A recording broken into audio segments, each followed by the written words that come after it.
Hello friends, welcome to the UPSC analyser. तो आज हम 18 जनवरी का इंडियन एक्सप्रेस डिस्कस करेंगे। If you are liking this analysis then please like share and subscribe.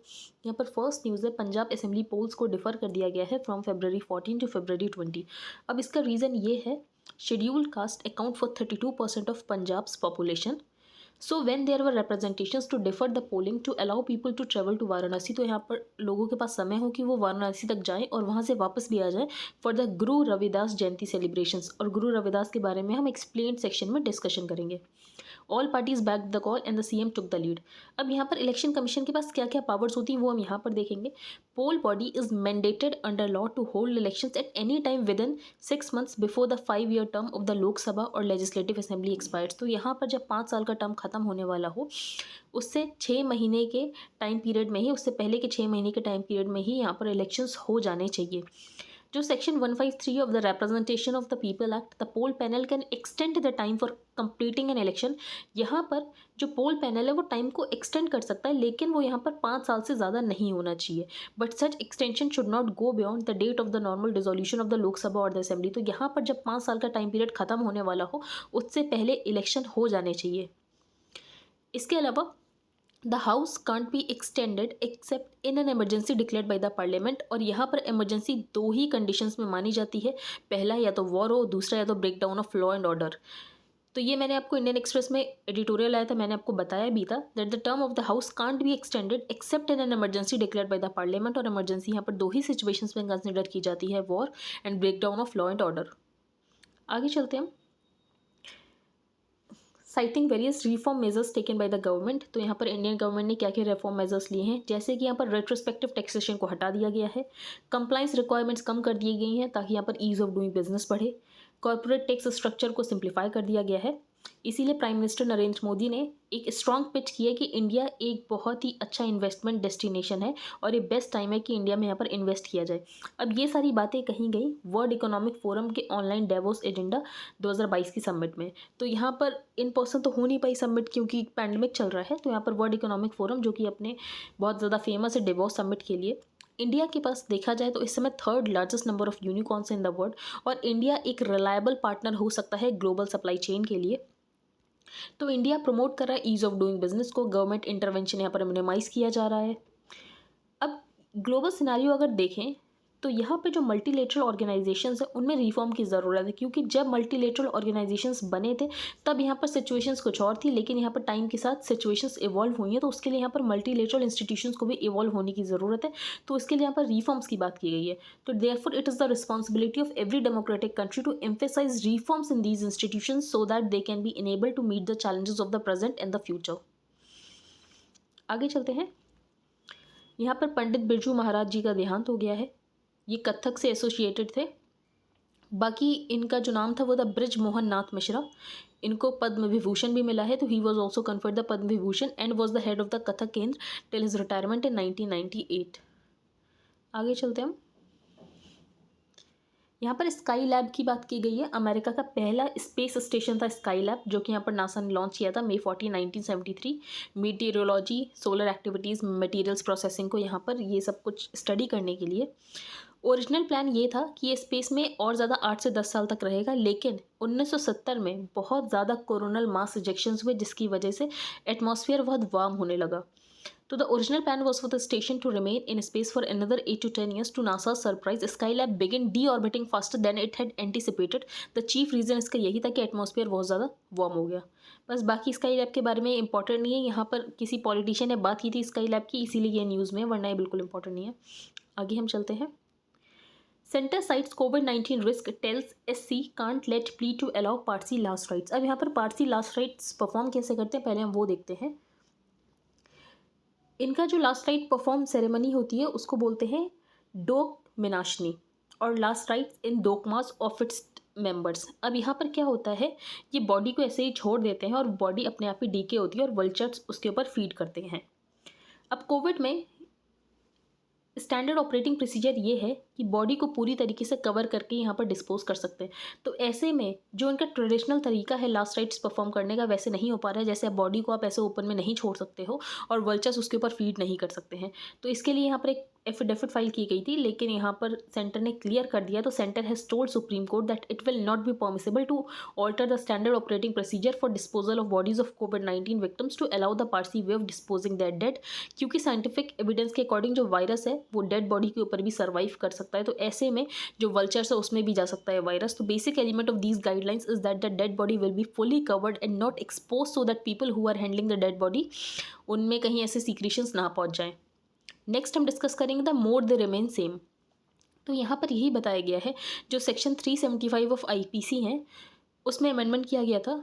The latest of these was the amendments brought about in 2013। तो 2013 में यहाँ पर जो सेक्शन 375 ऑफ आईपीसी है उसमें अमेंडमेंट्स किया गया था। अमेंडमेंट के बाद यहाँ पर रेप की डेफिनेशन को बहुत ज़्यादा ब्रॉडन किया गया। तो through these amendments the definition of rape under section 375 of IPC was expanded from the rigid penile of vaginal penetration to insertion of fingers, tongue और objects into the woman's vagina, anus, mouth, as well as forcing the victim to touch और fondle the penis of the accused and other sexual acts. तो उसका मतलब ये है कि rape की definition को बहुत ज़्यादा ब्रॉडन किया गया। तो the term rape itself was redefined broadly. तो यही है कि सेक्शन 375 ऑफ द आईपीसी को तो एमेंड कर दिया गया, रेप की डेफिनेशन को तो ब्रॉडन कर दिया गया, लेकिन उसके बाद भी जो जजमेंट्स हैं वो रेप को बहुत ही नैरो लेंस से देखते हैं। तो यही आर्टिकल में बताया गया है। आगे हम चलते हैं forest fine print. For the better part of the past 35 years, the Forest Survey of India's State of Forest Report, तो जो फॉरेस्ट सर्वे ऑफ इंडिया की स्टेट ऑफ फॉरेस्ट रिपोर्ट है उसने ये शो किया है जो स्टीडी इंक्रीज कंट्री के फॉरेस्ट कवर में हुआ है। तो कंट्री के फॉरेस्ट कवर में यहाँ पर इंक्रीज हुआ है, लगभग 1500 स्क्वायर किलोमीटर का एरिया बढ़ गया है फॉरेस्ट में बिटवीन 2019 एंड 2021। क्योंकि ये जो रिपोर्ट है स्टेट ऑफ फॉरेस्ट रिपोर्ट, ये बाई एनुअल रिपोर्ट है। इसका मतलब ये है ये 2 साल में एक बार निकाली जाती है। एंड 17 स्टेट्स में यहाँ पर जो फॉरेस्ट कवर है वो 33% से ज़्यादा है। लेकिन हमें तो दिख रहा है फॉरेस्ट कवर बढ़ा है, लेकिन एक्चुअली अगर हम देखें तो नेचुरल फॉरेस्ट कम हुए हैं। तो country has lost more than 1600 square kilometre of natural forest in this period. Loss has been compensated by an improvement in the health of some of the protected areas and reserve forest. अब यहाँ पर जो plantations हैं, plantations को भी forest के अंदर count करने लग गए हैं। 2017 में FAO ने प्लांटेशंस को other than oil palm trees उसको फॉरेस्ट की डेफिनेशन में इंक्लूड कर लिया था। अब यहाँ पर जो प्लांटेशंस होते हैं उनको आप नेचुरल फॉरेस्ट कवर से कंपेयर कर ही नहीं सकते हो। तो plantations are typically composed of even age trees of the same species. Such monocultures, in monocultures के जो प्लांटेशंस होते हैं उनकी इकोनॉमिक वैल्यू होती है, यूटिलिटी भी होती है कार्बन सिंक्स की तरह, लेकिन अगर हम यहाँ पर नेचुरल फॉरेस्ट से कंपेयर करें तो बहुत कम इकोनॉमिक वैल्यू और बहुत कम यूटिलिटी होती है। तो but they can't be compare to natural forest and harbouring biodiversity और एडिंग पॉलिनेशन और a sources of water bodies. इसीलिए बहुत ही ज़्यादा वरिंग है। हमें दिख रहा है कि यहाँ पर फॉरेस्ट कवर बढ़ा है, लेकिन एक्चुअली वो प्लांटेशन में एरिया बढ़ा है, नेचुरल फॉरेस्ट में एरिया नहीं बढ़ा है। अब जापान और इंडिया की 70th एनिवर्सरी सेलिब्रेट की जाएगी ऑफ डिप्लोमेटिक रिलेशंस। इंडिया और जापान के यहाँ पर डिप्लोमेटिक रिलेशंस 1952 में स्टैब्लिश हुए थे। तो formal relations between Japan and India begin in 1952। Second world war के बाद इंडिया ने यहाँ पर multilateral San Francisco peace treaty नहीं साइन की, बल्कि यहाँ पर इंडिया ने ऑप्ट किया कि हम एक बाईलेटरल पीस ट्रीटी साइन करेंगे जापान के साथ। तो इससे जो जापान है उसको एक ऑनर और इक्वालिटी इंश्योर करने की कोशिश की हमने जापान के लिए, ताकि इंटरनेशनल कम्युनिटी में वो वापस से रीजॉइन कर सके। यहाँ पर जो 2 कंट्रीज़ हैं, 2 countries grew into a special strategic and global partnership। 70th जो एनिवर्सरी वो बेस्ड होने वाली है on the theme of building a future for our centenary. दोनों कंट्रीज यहाँ पर कोऑपरेट कर सकते हैं security issues including cyber security, outer space and economic security. Basically सब में सेम ही रहता है। Second, our economic relations can be further augmented. Japan हमारा largest official development assistance donor रहा है टू इंडिया। इसके अलावा यहाँ पर जापान ने हमारे साथ कोलैबोरेशन की है for the Mumbai Ahmedabad high speed rail project. Both countries have also promoted economic cooperation. India से बुद्धिज़्म लाया गया था जापान में, तो Buddhism was brought to Japan and in 752 an Indian monk Bodhisena perform the consecration ceremony for the great Buddha statue at Todaiji. तो we have a long history of people to people exchanges that can be traced back to the 6th century। तो Buddhism was brought to Japan और 752 में एक Indian monk बोधिसेना जिन्होंने यहाँ पर consecration ceremony की थी ग्रेट बुद्धा स्टैचू की एट टोडाईजी। तो यहाँ पर इंडिया जापान रिलेशंस के बारे में आपको बहुत सारी चीज़ें पता चल गई कि यहाँ पर जो ये साल होगा 2022, ये 70th एनिवर्सरी है फॉर्मल डिप्लोमेटिक रिलेशन के। इंडिया ने यहाँ पर सैन फ्रांसिस्को ट्रीटी नहीं साइन की, बल्कि यहाँ पर बाईलेटरल ट्रीटी साइन की विद द जापान, ताकि जापान जो है वो वापस से इंटरनेशनल कम्युनिटी में ज्वाइन कर सके। बाकी इस बार का थीम क्या रहने वाला है, जो इंडिया और जापान के 70 साल के डिप्लोमेटिक रिलेशन है, तो उसका यहाँ पर जो थीम है वो है building a future for our centenary. दोनों कंट्रीज यहाँ पर कोऑपरेट कर सकते हैं cyber security, outer space, economic security के ऊपर। बुद्धिज्म जापान में लाया गया था 6th सेंचुरी एंड 752 में एक इंडियन मंक थे जो कि बोधि सेना थे, जिन्होंने वहाँ पर कॉन्सेग्रेशन सेरेमनी की थी ग्रेट बुद्धा स्टैचू की। दोनों ही कंट्रीज चाहते हैं कि फ्री ओपन इंडो पैसिफिक रहे। बाकी यहाँ पर जापान हमारे साथ कोलैबोरेट कर रहा है Mumbai Ahmedabad high speed railway project के लिए। आगे चलते हैं, the choice before Pakistan. The dominant sentiment in the Indian strategic community is that Pakistan can never change. तो इंडिया में ज़्यादातर लोगों को यही लगता है जो पाकिस्तान है वो बदल नहीं सकता है, लेकिन दुनिया में एक कांस्टेंट यही है चेंज, कि चेंज तो होना ही होना है। आप उस बात पे बहस कर सकते हो कि चेंज कब होगा, लेकिन अल्टीमेटली चेंज तो होगा ही होगा। तो you could argue on when that change might occur but not it's eventuality. तो चेंज कभी ना कभी तो होगा ही होगा। अब स्मॉल मिनॉरिटी का इंडिया में ये बिलीव करना है जो दिल्ली है वो यहाँ पर पाकिस्तान के साथ एक्टिवली इंगेज करने की कोशिश करे और जो बायलैटरल डिस्प्यूट्स हैं उसमें दिल्ली थोड़ा ज़्यादा जेनरस हो जाए। लेकिन स्केप्टिक्स का ये कहना है कि पाकिस्तान को अंदर से खुद ही रिफॉर्म करने दो, अपने बाद उसके बाद वो अपने रिलेशंस इंडिया के साथ खुद ही अच्छे कर लेगा। तो यहाँ पर बेसिकली दो ग्रुप्स बटे हुए हैं इंडिया में। Since India's stakes in a stable Pakistan are higher than anyone else in the world, तो हमारे लिए पाकिस्तान में स्टेबिलिटी रहे वो बहुत ज़्यादा इंपॉर्टेंट है। Delhi must pay close attention to the internal debates. तो यहाँ पर एक नई नेशनल सिक्योरिटी पॉलिसी यहाँ पर पाकिस्तान लेकर आया है, जिसमें उनकी फॉरेन पॉलिसी पीस वाली रहने वाली है और वो इंडिया के साथ भी यहाँ पर पीसफुल को एग्जिस्टेंस की बात कर रहे हैं।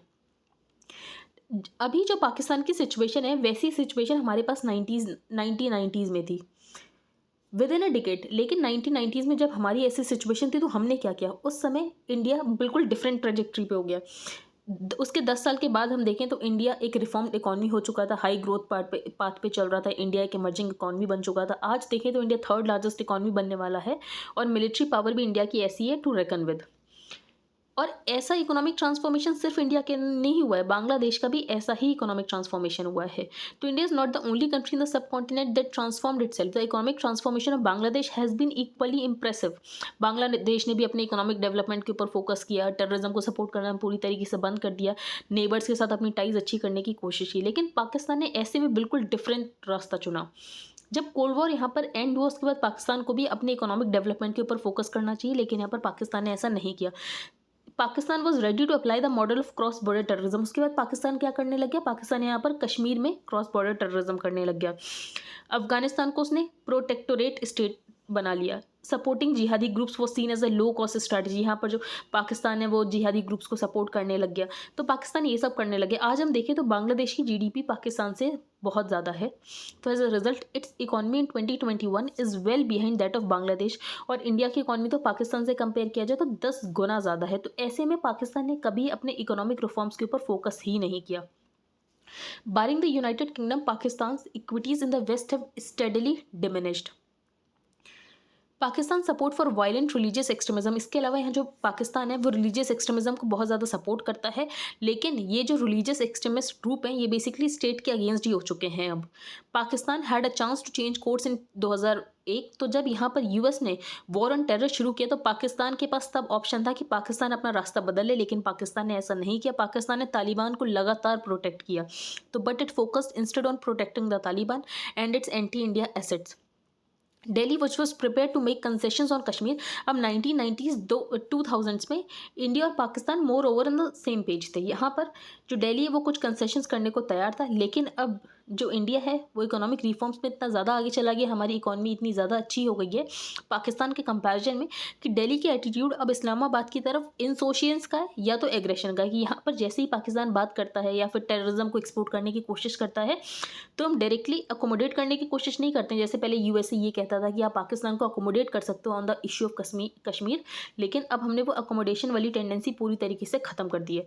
तो US is eager for India supporting and balancing China in the Indo Pacific. तो all these shift together have compelled Pakistan to rethink its policies. इसीलिए हमें नेशनल सिक्योरिटी पॉलिसी में दिख रहा है कि पाकिस्तान यहाँ पर पीस की बात कर रहा है। आगे हम चलते हैं ट्विनडेमिक। तो ट्विनडेमिक क्या है, बेसिकली इन्फ्लुएंजा और कोविड, तो इसको बोलेंगे ट्विनडेमिक।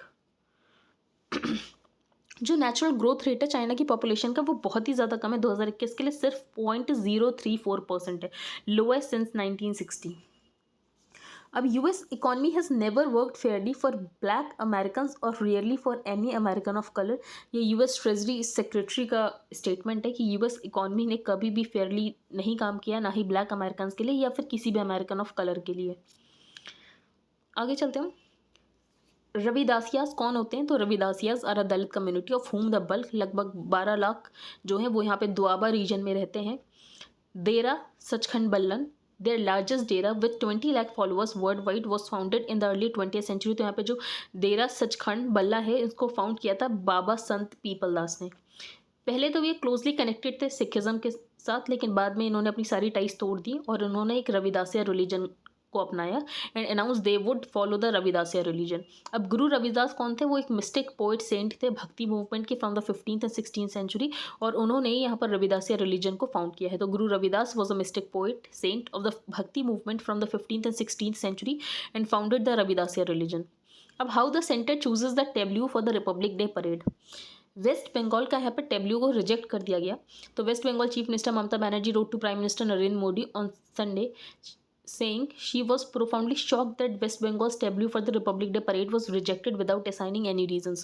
अब यहाँ पर सेलेक्ट कैसे होते हैं टेब्ल्यू? तो defence ministry constitutes an expert committee. तो डिफेंस मिनिस्ट्री यहाँ पर एक कमेटी बनाती है ऑफ डिस्टिंग्विश्ड पर्सन्स जिनको यहाँ पर बहुत ज़्यादा नॉलेज होती है in the field of art, culture, painting. तो वो यहाँ पर टेब्ल्यू सेलेक्ट करते हैं, लेकिन यहाँ पर वेस्ट बंगाल का टेब्ल्यू रिजेक्ट कर दिया गया होगा, तो उसके बारे में ये इशू है। इस पेज पर कोई भी इंपॉर्टेंट न्यूज़ नहीं है। आई होप आपको आज का न्यूज़पेपर समझ आ गया हो। If you like the video then please like, share and subscribe. Thank you and have a nice day.